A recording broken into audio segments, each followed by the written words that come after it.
Hey everyone, happy Thursday and welcome to my garage. Last week I was able to bring you into my pantry. Today we're in my garage. What does your garage look like?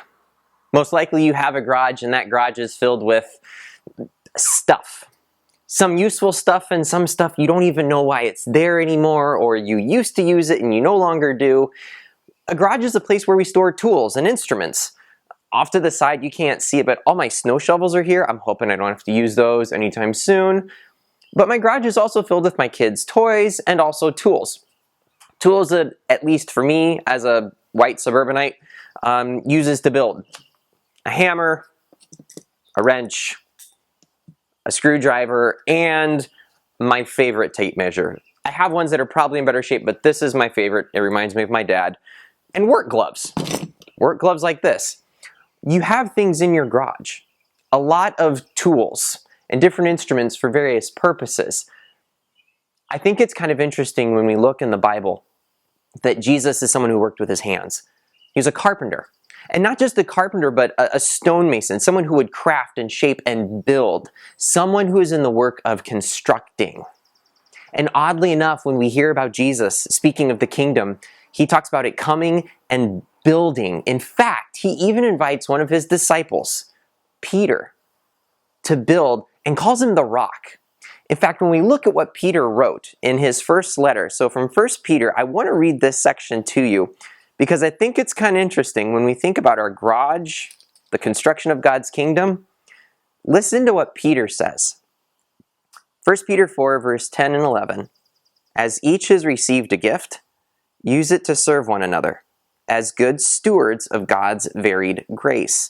Whoever speaks as one who speaks oracles of God, whoever serves as one who serves by the strength that God supplies, in order that in everything God may be glorified through Jesus Christ.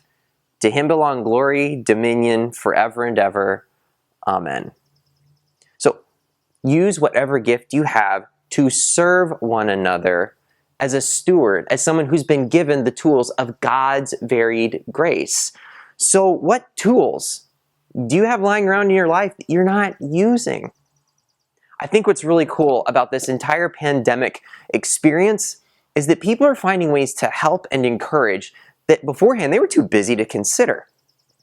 Here's what I want you to do. My challenge to you. Click the link in the comment section. In the description of this video, click that link. And that link will take you to bethechurch.com, bethechurchmn.com, and you'll find this document put together by Link Twin Cities. This document is creative ways for us to help and to serve during the COVID-19 pandemic.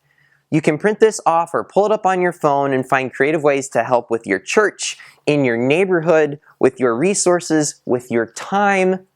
Think about it. This helps you show how to use those unused tools that might be collecting dust, not just in your garage, but in your life. Some of you are really good at making cards, and I know you are. Make cards for your neighbors, something that encourages them, an outpouring of God's grace to you. Some of you are good at speaking, encouraging. Some of you could make friends with a brick wall. Get to know the people around you.